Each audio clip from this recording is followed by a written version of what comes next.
Welcome to today's episode of Words of the Wise. Today I have Chief Spooner from Southern Regional Technical College in Georgia. He is second generation police officer, has spent the last 29 years in law enforcement, the last 13 years as chief of police. And before he worked in law enforcement, he worked as a paramedic for 10 years. He has an undergrad and a master's degree. He's a graduate of the Georgia Law Enforcement Command College. He is a Georgia Post certified instructor, and he serves as the district representative for Georgia Association of Chiefs of Police. Welcome to the show, Chief Spooner. Thank you so much for being here today.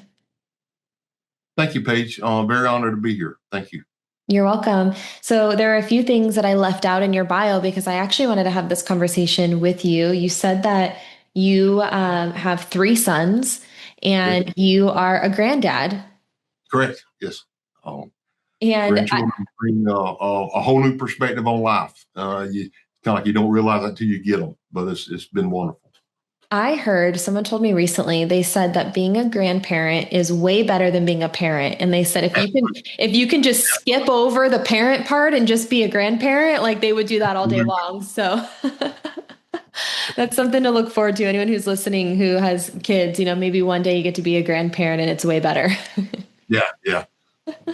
One of the things that I did appreciate, though, in your bio is you had told me some of the things that you like to do in your spare time. And I was hoping that you could tell us personally, what are some of those things that you do as chief of police, that allow you to be a person behind the badge, behind the profession, where you can disconnect and you can have that space for you? Um, well, obviously, spending time with my family, my grandkids. But on a personal level, big into the outdoors. Living here, fortunate to live here in Southwest Georgia, right here on the Flint River and Lake Seminole. Big into the outdoors. Play at the guitar. I won't say I play it. I play at it. And one thing that I took up a few years ago was actually beekeeping, and I took that up actually in 2020, the year when COVID hit. And so I've been a beekeeper for about 5 years, and that has just been very fascinating. It's been a learning experience, and I love it. 10 years ago, would have never thought I would have been interested in it, but it's been fascinating as well. I love that. Do you think that doing those things, being in nature, playing guitar, being a beekeeper, do you think that that helps with your overall wellness? Yes, absolutely. Everybody needs a way to get away and to focus not on the problems that we dealt with the day to day and in law enforcement, public safety, the calls and things that we deal with, but have something that is yours, and your time. And I highly recommend, to everybody to find something that you're passionate about outside of work and spend some time on that. Many years ago, I decided that even though I grew up around law enforcement, I've been in it now, for a number of years, and around the public safety field, and again as a paramedic for a number of years. But it's part of who I am. It's what I do, but it's not all of who I am. And as I've grown older, and especially with the grandkids now, making time to spend with them in areas where I wish I had done that when my kids were younger. Because back then it was all about the job and everything, and now it's like, we can do the job, but we can be ourselves outside of that. It's what we do, but not necessarily who we are. I really appreciate that perspective. And I've had a similar kind of trajectory in my life as well, where I do think that there's a period of time where you think that you have to be all or nothing into your career, and you do lose pieces of yourself along the way when you do that. Yes. And as we get older, I think we start to have more perspective of the things that we missed out on, the relationships that we didn't really I shouldn't say we didn't have the chance. I think we had the chance to do it, but we didn't prioritize and cultivate those and grow those relationships. And um, I think it's so important to tell everyone, in your profession, but especially the young people of like, hey, how can you give it your all when you are there, like invest in what you do because it is important, but how Right. can you also invest in who you are outside of what you do? And it's really important to maintain that. And if you've lost that along the way, how can we develop that now? And Yeah. it's funny that you said I play at the guitar. I just set up lessons to learn how to play the guitar too, because I was like, I need something different, something that helps me, and I want something that helps me to like develop different skill sets that I don't have yet. I think so often like we're so focused on career skill sets, so to do something totally different. Beekeeping is fascinating. I think that's so cool and so different, and I appreciate you sharing that personal side of you. I know that in the bio, and we've mentioned a few times, you started in this profession really when you were 19 years old. So you Yes. were really young, entering into the paramedic field, and then entered into law enforcement after. But you have seen trauma since you were a kid. Yeah. How do you think that has impacted you as a person, both good and bad? Maybe some of the things that you're grateful for that you learned, but some of the things that maybe were really hard too. The things I'm grateful for is, as I was saying earlier, I grew up around law enforcement, and it was actually a combination of law enforcement and fire. Where my father worked in Florida, they were fire and police together, so I was exposed to both sides of that. And then is the satisfaction you get from helping people when they need it, and feeling like you're actually doing something for your community, for your hometown.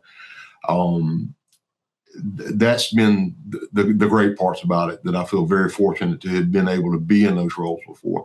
The downside of that is the longer you're in it, the more it starts to take a toll. And you've got to learn to recognize that. And I wished, going back now, that when I started at night, I started in the public safety field altogether at 19, that there would have been more conversations about taking care of yourself as opposed to work harder, work longer. And I feel like I could have benefited myself. I know I could have benefited from that early on. And so I've taken that. It's one of the things that I still really enjoy doing, as I said, as an instructor, is being able to teach classes and do training and help with training for younger officers that are coming to the field now. But then having the opportunity to tell them things that we didn't know 30, 40 years ago, and to here's what's available. Try to take advantage of this, and then, not let it consume you and take a toll on you.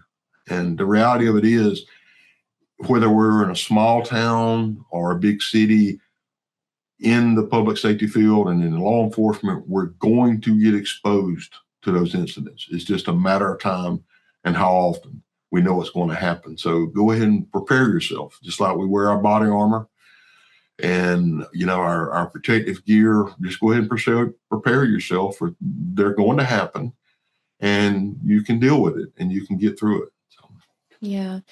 Yeah, I've had a lot of conversations with chiefs all across the country, and there's a lot of those I wish statements. I think yeah, that no matter what, I think we're all going to get to the end of our careers or our lives and look back and be like, man, if I could go back, maybe I would have done this differently. And I think you're right. I think the goal is how can you share those things with the younger men and women who are coming up, behind you, and are going to be the future leaders, eventually. And how can you have more education and information and resources so that hopefully they don't have the same I wish statements. They might yeah, have their own, I yeah, wish statements, but like maybe they can learn from the people that, did it before them, that, there's a different way or a better way to do certain things. And my question for you, because what I find to be really interesting is I do think that wellness is a part of the conversation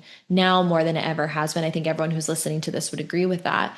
But the challenge is still, and you said this, like, how do we get them to take advantage? How do you get people? Because there's now the conversation, there's the education and the awareness around these things, but there's still a lot of people who aren't doing it. So how do we get people to do the things? Well, I think it's like with a lot of other things. It starts at the top, and we as leaders in our fields, whether you're the chief or in command staff, shift supervisor, whatever the case may be, is trying to create a culture where you break those barriers to the conversation and let them know. For example, someone wasn't necessarily my idea, but someone came up with this idea one time is, if we have a critical incident, is telling those younger officers, hey, here are some things you might expect. This is normal. Okay. If this persists, there's nothing wrong with getting this thing about and taking care of yourself, because odds are pretty good that it's going to happen. And so creating a culture within the agency where that's not stigmatized, where we break down the barriers. When I read an article from ICP where it talked about when the support starts with the leadership of the organization, then it helps to break down those barriers within the officers, and letting them know that sometimes it's okay to not be okay, and we understand that. If we've been in this business long enough, we've all been there at some point in time, and there are ways and there are things that you can do to help that, and we will help you with that. You said something that kind of popped open like a light bulb for me is, this idea that no matter what, every single person in leadership has gone through something really hard. And while everything impacts people differently, I think even just having those conversations, or even just admitting to yourself of like, hey, like, yeah, those things are really difficult, and seeing, 20 plus years, 30 plus years, however long you've been in this career of traumatic events and incidences is going to impact you at some point. And so for you as a leader to have a little bit of, I don't know if humility is the right word, or vulnerability, but maybe just having those honest conversations with yourself of understanding that like, hey, like this, being open about it. Yeah, like this impacted me too. And, telling everybody else, like, you're not crazy, you're not alone. Like, I've been through it too, and it gives permission for other people to be like, okay, cool. Like, Chief's been through it, Yeah. And being able to share, if you can share, depending on how open a person are, if you can share specific instances and hey, this is exactly what happened to me. This would, after this incident. So please don't think you're alone with this, because you're not. And I understand. And, our people are our greatest asset. And just sometimes it's just that few extra minutes of taking the time with somebody on a one-on-one, if you're able, depending on how big the agency is, that one-on-one time with somebody, to let them know that it's okay and we understand it, and we empathize with it, and we want you to be okay here. So, yeah, I also think, and I don't know if you agree with this or not, but I see a lot of stigma coming from a peer-to-peer environment, where like, maybe in the locker room, you don't want to be next to your buddy being like, man, that, but how can you create leaders within the organization, maybe not by title, but by example of, saying, hey, like, it's okay that like we're all going through this together, and I'm not saying you have to like be trauma dumping on each other all the time, or, you don't have to like, make it a thing all the time, but like, how can there be that acceptance from a peer-to-peer perspective too, where there isn't that judgment, so that when someone is struggling with something, that the buddy, the guy next to you that's on the streets with you, is also having that same message of like, hey man, like I got you, like that hurt me too, um, if you have someone within your organization, no matter their rank or position, that's maybe passionate about this also, and get them involved in it, and getting input from them, And then, if you've got some negative ninnies, as they would call them, get some feedback from them too. What's your barrier for this? We'd like to talk to you about it also. So I feel like that's two things.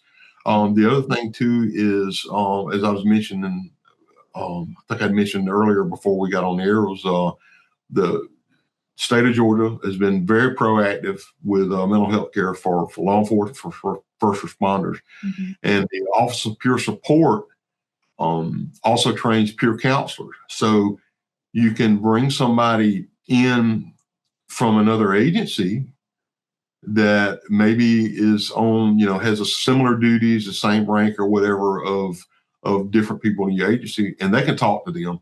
And here in Georgia, that's by law, it's just as confidential as if you were talking to a therapist. And I've seen that pay dividends, also. So. Yeah. And I do want to talk about that a little bit, but I want to circle back to something you said that I think is really interesting, because I've never had anyone say this before. And I think it's really smart. You said, talk to the people who are also negative about this Yeah. stuff. That's interesting, because I think a lot of times, the conversation is like, oh, just ignore them, or like brush them off, or like, yeah, like we're not going to deal with the negativity. I think that's a really interesting concept of how can we get input from everyone, the people who are for it and the naysayers, and try to understand why people are excited about it, or they're for it, or what are they passionate about. And then for the people who are negative, why is there pushback? Why do you feel this way? Maybe asking those questions to try to get a different perspective, because I think that perspective is really valuable. And if you can get as many different perspectives as possible, then that helps you to move things forward. And it's interesting because I have walked into like briefings before, and we had someone, I'll never forget this, because they were like, hey, like we're going to be in there with you, which is normally not what happens. Like usually whoever my point of contact is, they just like kind of toss me into the lion's den, and they're like, we'll see you in an hour, and I'm like, okay, bye. Yeah. But they were like, we're going to stay with you because there's one particular person who we know is going to be like an issue. They're going to be like negative, or they're going to be a problem. I was like, okay, sure. And at the end of that, because there's a level of like communication, being inquisitive, asking questions, and having these open conversations. And it's not a therapy session. I'm not a therapist. Like we talk just about like the why behind wellness. And by the end of it, that guy who they said was the problem was coming up to me and was like, hey, like asking me questions, like seemed really excited about it, super nice, like really on board. And so maybe for those people who everyone else views as negative, they feel like they're kind of shut out of it. And as soon as you open up the conversation to them, they're engaged, but you have to open it in a way where they feel seen and valued. So I like that a lot. I think that is really an interesting perspective. Yeah. Oh, this kind of fits into that. I can't take credit for this quote, but I can't. It's been so long since I've heard it. Don't remember who it's from. But there's two things in the world that cops hate the most: the way things are and change. Yep. And sometimes change in our organizations does not come easy. And like I said, going back earlier, is having the conversations with the ones that are the naysayers and trying to get input. And very often we can take down some of those barriers, reassure them. I think going back to the fundamental barrier for seeking mental health treatment in law enforcement has been the concern for their career. That's what it comes down to me. And to emphasizing that mental wellness programs are not a fit for duty examination. And that the potential for everybody who puts on a badge to go through these events, the potential to have some of these effects is very high. I mean, if you stop and look at unfortunately the rates of suicide in our position, in our profession, that we've finally come to realize that mental health has got to be a priority within our profession. Yeah, 100%.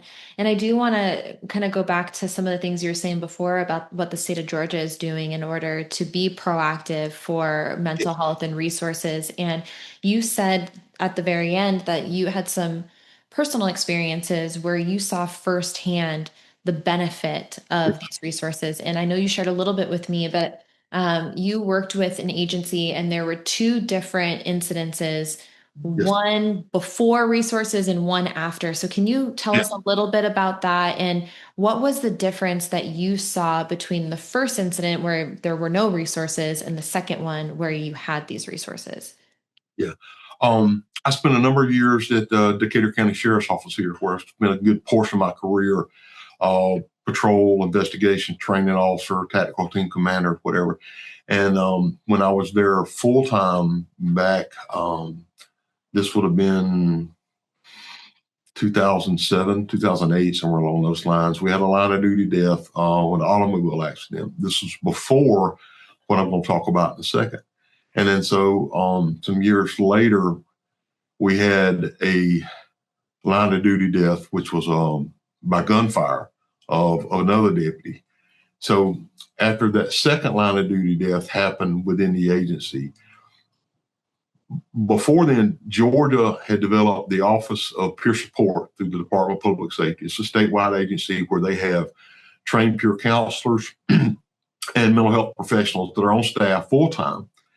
As a matter of fact, well, I had an officer that worked here for a number of years that I worked with at Sheriff's Office that then has went to work with them full time. He's now a full time peer counselor with them, and they were very proactive after that second death that I talked about. And going back and something that I really spent some time thinking about after you and I first talked was the difference that I saw compared to when the first deputy was killed as compared to the second one is with them coming in, the debriefings that we had and the support that they provided, there was just, I felt like there was a lot of benefit to it that we didn't get that first time. We did get some, and I wanted to say within the agency, going back to the leadership, the sheriff shared some things with us, and we saw how it affected him on a personal level, and that opened up the door for all of us to talk about it also. But years later, after that second line of duty death within the agency, where the Office of Peer Support came in, I just really felt like that there was so much benefit from that I would encourage anybody, if you have that resource available, to please take advantage of it. Yeah. Thank you for sharing. Sure. I think that to your point of, there's always a before and then there's an after. Right. And that comparison, I think it's really important to remember that.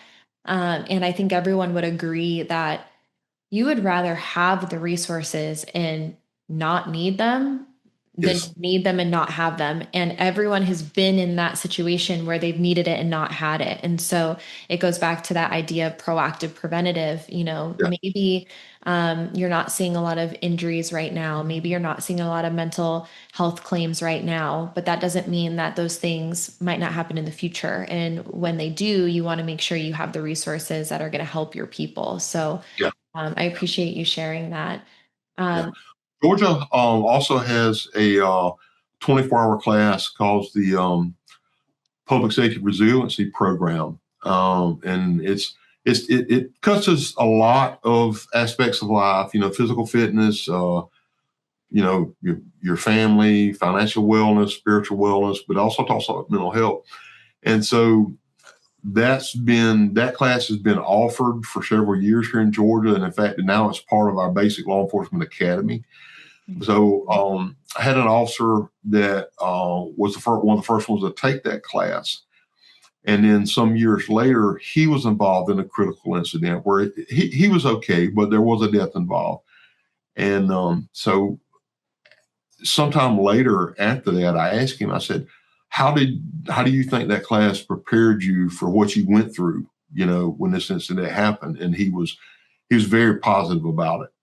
He thought it was great. So there again, proud of my state and some of the things that they've done to tackle this problem head on. Yeah. I'm curious, I think that we have a lot of, in the wellness space, we have a lot of words that we use, and I think it's important to define what those things mean. And I think there's a lot of different definitions, but what is your definition of resiliency?